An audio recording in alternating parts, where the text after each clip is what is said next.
supaya tidak berlaku banjir. Berdasarkan peminjaman yang kedua tadi, peminjaman kita ambil yang ketiga dahulu lah, peminjaman. Peminjaman adalah berdasarkan contohnya. Contohnya berlaku ada satu handphone dijadikan satu mainan handphone. Itu pinjam, konsep daripada handphone yang sedia ada. Perkara yang tadi yang seterusnya adalah kita satukan.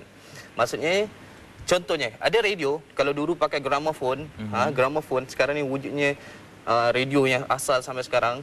Jadi kalau kita meniti sejarah tu sendiri, meniti arus perdana sejarah, bagaimana permulaan gramofon diciptakan, digabungkan dengan kaset, digabungkan dengan audio yang lain, jadi karaoke, gramofon ada karaoke dulu. Macam-macam.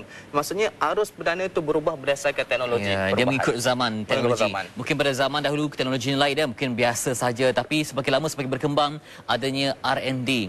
Dan R&D dah mungkin punca bagi segala inovasi. Lepas sekarang ni semua orang berbicara tentang penyelidikan, pembangunan dan memerlukan mungkin kajian teliti. Dan inovasi ini amat berkirapan dengan aspek ilmu, keilmuan yang tinggi, aspek ilmiah, sebab dengan adanya inovasi ini dia dapat memberikan sesuatu yang bermanfaat kepada orang ramai. Jarang inovasi yang menghancurkan.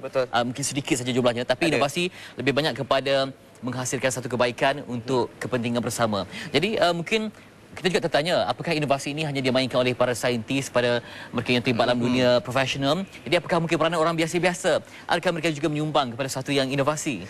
Inovasi, kalau kita perkatakan tentang inovasi, sebenarnya luas, amat luas bermaksud inovasi. Inovasi bukan sahaja produk. Saintis menghasilkan satu produk, contohnya Albert Einstein menghasilkan E equal to mc square. E equal to mc square. Tapi untuk orang-orang biasa juga memainkan peranan, contohnya dalam usahawan, entrepreneur, melakukan inovasi dalam, contohnya dalam perniagaan itu sendiri. Dia mengubah konsep, contohnya di Malaysia lah. Di Malaysia ada Tony Fernandez.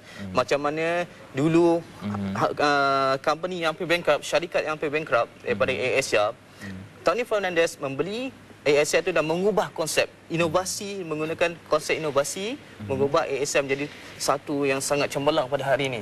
Jadi maksudnya saintis bukan saja saintis yang gunakan inovasi, tetapi orang macam kita pun boleh gunakan inovasi. Contoh kita berniaga, kita mencipta lagu, contoh Hamzah Hassan, terkenal dengan lagu-lagu yang meronton jiwa, sangat bermakna, memberikan motivasi pada orang, meningkatkan semangat orang. Jadi itu adalah salah satu inovasi.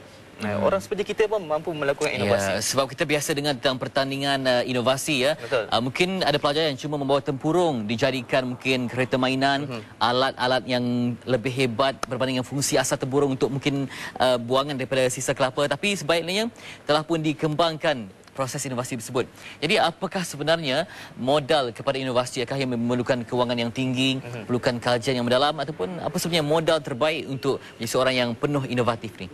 Inovasi, kita fikirkan tentang inovasi, dia berasal daripada idea-idea yang kreatif. Daripada himpunan idea-idea yang kreatif akan mewujudkan satu inovasi ataupun invention yang baru. Invention baru. Tetapi harus ingat, kalau kita tak cukup dana, tak cukup modal, kita tak dapat menjadikan satu inovasi itu menjadi sangat besar. Contohnya macam Tuan Fitri katakan, Cik Fitri katakan, bagaimana pelajar-pelajar melakukan satu reka cipta robot, melakukan satu reka cipta yang sangat cantik, sangat indah. Tapi kalau tak ada sesiapa yang menyumbang dana, akan berlaku satu kerugian. Kerugian dalam inovasi. Maksudnya dana penting juga.